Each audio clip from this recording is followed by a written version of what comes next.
네, 여러분 안녕하세요. 집사입니다. 어제 말씀드렸듯이 하나님께서 이스라엘에게 율법이란 걸 주셨습니다. 이는 이집트에서 하나님을 모르고 살아가던 이스라엘 백성들에게 하나님의 백성답게 살 수 있는 방법으로 주신 것입니다. 하나님의 백성답게 살아갈 수 있는 지침서였었던 거죠. 이스라엘이 시내산에서 이 율법을 받으면서 하나님과 이스라엘 사이에 언약이 체결되었었습니다. 하나님은 이스라엘의 왕으로서 이스라엘을 지켜주시고 보호해 주셔야 될 의무가 생겼으며, 이스라엘은 하나님의 백성으로서 하나님의 말씀을 지키며 하나님을 섬겨야 될 의무가 생겼습니다.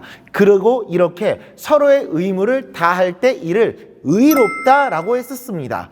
그 전까지 율법은 하나님의 의가 맞았었습니다. 하지만 바울은 이제 선언합니다. 이제는 율법 외에 하나님의 한 의가 나타났다라고, 바로 예수 그리스도를 믿는 믿음이라는, 예수 그리스도를 믿는 믿음으로 이제 우리는 의롭다 칭함을 받을 수 있게 되었습니다. 아무런 조건도 없이 나를 위해서 십자가에 달려 죽으시고 부활하심으로 나의 모든 죄를 용서하신 예수님을 믿기만 한다면 그분이 나의 구원자이시며, 율법이 아닌 그분의 가르침과 말씀을 따를 때 이를 통해 의로운 하나님의 백성이라고 인정을 받을 수 있게 된다는 것이죠. 이 모든 것이 중요한 것은 공짜라는 겁니다.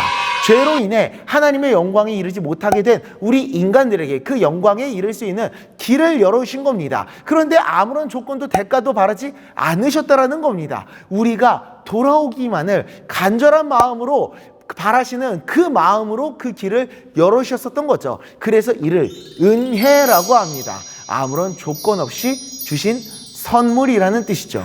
우리가 예수님을 믿고 구원을 받을 수 있게 된 모든 것은 바로 하나님의 은혜입니다. 우리가 한 것은 전혀 없습니다. 모든 것이 은혜입니다. 하나님의 선물이죠. 기도, 성경 읽기, 헌신, 예배 등 어떠한 나의 노력도 아닌 겁니다. 전적인 하나님의 은혜로 그것을 우리들은 인정하기만 하면 되는 겁니다. 인정만 한다면 그 하나님께서 예배해 놓으신 은혜를 누릴 수 있게 되는 것이죠. 더 이상 율법을 따르는 게 아니라 우리는 그래서 이제 예수님을 따라야 합니다. 그분이 나의 구원자이심을 인정하며 그분을 인정하고 섬기며 그분을 따를 때 우리는 나를 위해서 예비해 놓으신 그 은혜의 기쁨을 누리고 하나님의 영광에 이르게 될 수 있게 되는 겁니다. 로마서 5장 1절 2절입니다. 그러므로 우리가 믿음으로 의롭다 하심을 받았으니 우리 주 예수 그리스도로 말미암아 하나님과 화평을 누리자. 또한 그로 말미암아 우리가 믿음으로 서 있는 이 은혜에 들어감을 얻었으며 하나님의 영광을 바라고 즐거워하느니라.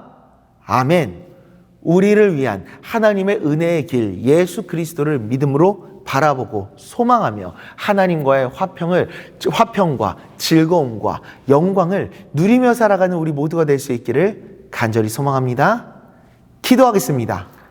하나님 아버지, 하나님께서 우리에게 아무런 대가도 바라지 않고 조건도 바라지 않고 우리를 사랑하시는 그 마음으로 우리를 위해서 열어주신 그 새로운 살길 예수 그리스도를 믿는 그 믿음으로 아버지 하나님 앞에 나아갈 수 있기를 소망합니다. 끝까지 그 믿음으로 살아가겠습니다. 율법을 따르거나 나의 어떤 행위로 살아가는 것이 아니라 바로 예수님을 믿는 믿음으로 그분을 따르며 그분을 인정하며 그분과 함께하는 삶을 살아가겠습니다. 주님, 그때 나를 위해서 예비해 놓으신 그 은혜를 우리가 누리며 살아갈 수 있게 되는 줄 믿사오니 나를 위해 예비해 놓으신 그 은혜를 누리는 삶을 살아갈 수 있도록 주님, 나의 마음을 붙들어 주시고 하루하루 그 예수님을 따르는 그 삶 속에서 나를 만나시고 그 구원의 기쁨과 감격을 누리며 살아갈 수 있도록 은혜 내려 주시옵소서. 예수님의 이름으로 기도드리옵나이다.